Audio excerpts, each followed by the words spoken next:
ಮೀಸಲಾತಿ ಅಡಿ ಅನುಕೂಲ ಪಡೆದು ಉನ್ನತ ಸ್ಥಾನಕ್ಕೇರಿದವರು ಸಮುದಾಯದ ಬಗ್ಗೆ ಕಾಳಜಿ ವಹಿಸಬೇಕು. ಅಯ್ಯಪ್ಪಲ್ಲಿ ನಾರಾಯಣಸ್ವಾಮಿ ಅಭಿಮತ. ಬಂಗಾರಪೇಟೆ. ಸಂವಿಧಾನ ಶಿಲ್ಪಿ ಡಾಕ್ಟರ್ ಬಿ.ಆರ್. ಅಂಬೇಡ್ಕರ್ ನೀಡಿರುವ ಮೀಸಲಾತಿ ಅಡಿಯಲ್ಲಿ ಅನುಕೂಲ ಪಡೆದು ಡಾಕ್ಟರ್ಗಳು, ಇಂಜಿನಿಯರ್ಗಳು, ವಕೀಲರು ಸೇರಿದಂತೆ ಸರ್ಕಾರಿ ಹುದ್ದೆಗಳಲ್ಲಿ ಅಲಂಕರಿಸಿರುವವರು ಸಮುದಾಯದ ಏಳಿಗೆಗೆ ನಿಮ್ಮ ಕೊಡುಗೆ ಏನು ಎಂಬುದು ತಮಗೆ ತಾವೇ ಪ್ರಶ್ನೆ ಮಾಡಿಕೊಳ್ಳಬೇಕು ಎಂದು ಟ್ರೀಸ್ ಸಂಸ್ಥೆ ಅಧ್ಯಕ್ಷ ಡಾಕ್ಟರ್ ಅಯ್ಯಪ್ಪಲ್ಲಿ ನಾರಾಯಣಸ್ವಾಮಿ ರವರು ತಮ್ಮ ಅಭಿಪ್ರಾಯ ವ್ಯಕ್ತಪಡಿಸಿದರು. ಬಂಗಾರಪೇಟೆ ತಾಲೂಕು, ತಟ್ನಹಳ್ಳಿ ಮಜರ ರಾಮಲಿಂಗಾಪುರ ಗ್ರಾಮದಲ್ಲಿ ಡಾಕ್ಟರ್ ಬಿ.ಆರ್. ಅಂಬೇಡ್ಕರ್, ಸಾವಿತ್ರಿ ಬಾಪುಲೆ, ಭಗತ್ ಸಿಂಗ್ ರ ಜಯಂತ್ಯೋತ್ಸವ ಪ್ರಯುಕ್ತ ಶಾಲಾ ಬ್ಯಾಗ್ ಮತ್ತು ನೋಟ್ ಪುಸ್ತಕ ವಿತರಣಾ ಕಾರ್ಯಕ್ರಮ ಉದ್ಘಾಟಿಸಿ ಅವರು ಮಾತನಾಡಿದರು. ಅಧ್ಯಕ್ಷತೆ ವಹಿಸಿ ಮಾತನಾಡಿದ ಚನ್ನದಾಸರ್ ಕ್ಷೇಮಾಭಿವೃದ್ಧಿ ಸಂಘದ ರಾಜ್ಯಾಧ್ಯಕ್ಷರಾದ ವಿ. ಚಲಪತಿ ರವರು, 40 ವರ್ಷಗಳ ಹಿಂದೆ ಈ ರಾಮಲಿಂಗಾಪುರ ಗ್ರಾಮ ಗುಡಿಸಲುಗಳಿಂದ ಕೂಡಿದ್ದ 50 ಕುಟುಂಬಗಳು ನೆಲೆಸಿದ್ದವು. ಕಡು ಬಡತನ ಆವರಿಸಿತ್ತು. ಇದೀಗ ಹಳ್ಳಿ ಸ್ವಲ್ಪ ಮಟ್ಟಿಗೆ ಅಭಿವೃದ್ಧಿಯಾಗಿದೆ. ಶಿಕ್ಷಣದಲ್ಲೂ ಸುಧಾರಣೆ ಆಗಿದೆ. ಈಗಲೂ ನಮ್ಮ ಜನಾಂಗ ಮೀಸಲಾತಿಯಿಂದ ವಂಚಿತವಾಗಿದ್ದು, ಜಾತಿ ಪ್ರಮಾಣ ಪತ್ರ ಪಡೆಯುವ ನಿಟ್ಟಿನಲ್ಲಿ ಮುಂದಿನ ದಿನಗಳಲ್ಲಿ ಹೋರಾಟ ಹಮ್ಮಿಕೊಳ್ಳಲು ನಿರ್ಧಾರ ಮಾಡಲಾಗಿದ್ದು, ದಲಿತ ಪರ ಸಂಘಟನೆಗಳ ಮುಖಂಡರು ಸಹಕಾರ ನೀಡಬೇಕು ಎಂದು ಮನವಿ ಮಾಡಿದರು.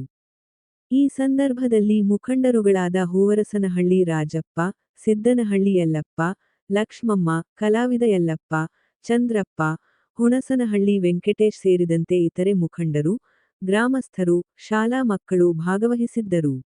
ಯುವ ಮುಖಂಡ ವೇಣುರವರು ಕಾರ್ಯಕ್ರಮದ ಉಸ್ತುವಾರಿ ವಹಿಸಿದ್ದರು. ವರದಿ ಬಿ ನ್ಯೂಸ್ ಬಂಗಾರಪೇಟ್. ಅದೇ ರೀತಿ ಭಗತ್ ಸಿಂಗ್, ಯಾಕಂದ್ರೆ ಭಗತ್ ಸಿಂಗ್ ಬಗ್ಗೆ ಭಾರಿ ಅಭಿಮಾನ ಇರ್ತಕ್ಕಂಥದ್ದು ವೇಣುಗೆ. ಯಾಕಂದ್ರೆ ಪಾರ್ಲಿಮೆಂಟ್ಗೆ ಬಾಂಬ್ ಹಾಕ್ದಂತ ಅವರು ಭಗತ್ ಸಿಂಗ್. ಯಾಕಂದ್ರೆ ಈ ದರಿದ್ರ ವ್ಯವಸ್ಥೆ ಏನಿತ್ತು ಅದರಿಂದ ನಾಶ ಮಾಡಬೇಕು. ಸುಮ್ಮನೆ ರಾಮ್ ರಾಮ್ ಭಜನೆಗಳು ಆಡ್ಕೊಂಡು ಸ್ವಾತಂತ್ರ್ಯ ಕೊಡಿ ಅಂದ್ರೆ ಯಾರು ಸ್ವಾತಂತ್ರ್ಯ ಕೊಡಲ್ಲ. ಬಾಂಬ್ ಹಾಕಿದ್ರೆ ದೇಶ ಬಿಟ್ಬಿಡೋದಂತ ಅಂತ ಮಹಾನ್ ಒಂದು ಕೆಲಸವನ್ನ ಮಾಡಿದಂತ ಭಗತ್ ಸಿಂಗ್ ಅವರನ್ನು ಕೂಡ ಈ ಸಂದರ್ಭದಲ್ಲಿ ನೆನೆಸ್ಕೊಳ್ತಾ, ಈ ಊರಲ್ಲಿ ಎಲ್ಲರೂ ಕೂಡ ಮನೆ ಮನೆ ಕೂಡ ನನಗೆ ಗೊತ್ತಿರ್ತಕ್ಕಂಥ ವಿಚಾರನೆ.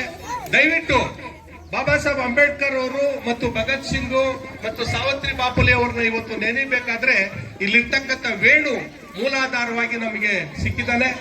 ವೇಣು ಅವರ ದಾರಿಯನ್ನ ಇಲ್ಲಿರ್ತಕ್ಕಂಥ ಎಲ್ಲ ಮಕ್ಕಳು ಅನುಸರಿಸಿದ್ದೇ ಆದ್ರೆ ಬಹುಶಃ ಮುಂದಿನ ಭವಿಷ್ಯ ದಿನಗಳಲ್ಲಿ ನಾವು ಕೂಡ ಸತ್ಪ್ರಜೆಗಳಾಗಿ ಈ ದೇಶವನ್ನ ಕಟ್ಟುವಂತ ರೀತಿಯಲ್ಲಿ ಮತ್ತು ಈ ಊರನ್ನು ಬೆಳೆಸುವಂತ ರೀತಿಯಲ್ಲಿ ನಮಗೆ ಹಿರಿಯ ಹೆಮ್ಮೆ ಅಂತ ಹೇಳ್ಕೊಳ್ಳೋದಕ್ಕೆ ಈ ಊರಿನಿಂದ ಒಬ್ಬ ಸಣ್ಣ ಜಾತಿಯಲ್ಲಿ ಹುಟ್ಟಿರ್ತಕ್ಕಂಥ ಒಬ್ಬ ಜಡ್ಜಮ್ಮ ಕೂಡ ಈ ಊರಲ್ಲಿ ಇರೋದು ನಮ್ಗೆಲ್ಲರಿಗೂ ಕೂಡ ಹೆಮ್ಮೆ ಆಗಿದೆ. ಆದ್ರಿಂದ ಬಹುಶಃ ಬಂಧುಗಳೇ, ಅಂಬೇಡ್ಕರ್ ಅವರನ್ನ ಈ ಸಂದರ್ಭದಲ್ಲಿ ನಾವು ನೆನೆಸ್ಕೊಬೇಕಾಗಿರೋದು, ಈ ರಿಸರ್ವೇಶನ್ ಮೀಸಲಾತಿಯನ್ನ ನಮಗೆ ಕೊಟ್ಟಿರೋದ್ರಿಂದ ಆ ರಿಸರ್ವೇಶನ್ ನಲ್ಲಿ ನಾವು ಆ ಮೀಸಲಾತಿ ಮುಖಾಂತರ ಎಲ್ಲ ಹುದ್ದೆಗಳಲ್ಲಿ ಮತ್ತು ಎಲ್ಲ ಎಜುಕೇಶನ್ಗಳಲ್ಲಿ ಕೂಡ ಪಾಲ್ಗೊಂಡು ಮುಂದೆ ಬರೋದಕ್ಕೆ ಅನುಕೂಲ ಆಗಿದೆ.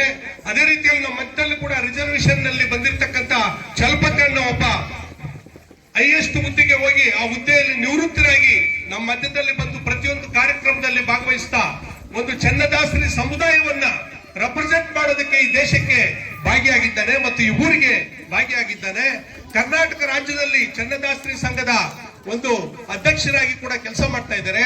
ಅದೇ ರೀತಿಯಲ್ಲಿ ನನ್ನ ಜೊತೆಯಲ್ಲಿ ಕೈ ಕೆಳಗಡೆ ಬಂದು ವಿದ್ಯಾಭ್ಯಾಸವನ್ನು ಕಲಿತು ನಾವು ನಡೆಸ್ತಾ ಇದ್ದಂತ ಒಂದು ಟ್ಯುಟೋರಿಯಲ್ ನಲ್ಲಿ ವಿದ್ಯಾರ್ಥಿಯಾಗಿದ್ದಂತ ಮುರಳಿ ಅವರಾಗಿ ನಮ್ಮ ಸಂವಿಧಾನ ಸಭೆಯಲ್ಲಿ 1949ನೇ ಇಸವಿ ನವೆಂಬರ್ ತಿಂಗಳ 26ನೇ ತಾರೀಕಾದ ಈ ದಿವಸ ಈ ಮೂಲಕ ಈ ಸಂವಿಧಾನವನ್ನು ಅಂಗೀಕರಿಸಿ ಅಧಿನಿಯಮಿಸಿ ಅರ್ಪಿಸಿಕೊಂಡಿದ್ದೇವೆ. ಎಲ್ಲರಿಗೆ ಈ ಕಾರ್ಯಕ್ರಮಕ್ಕೆ ಬಂದು ಯಶಸ್ವಿ ಮಾಡಿಕೊಟ್ಟ ನಮ್ಮೆಲ್ಲ ಗಣ್ಯರಿಗೆ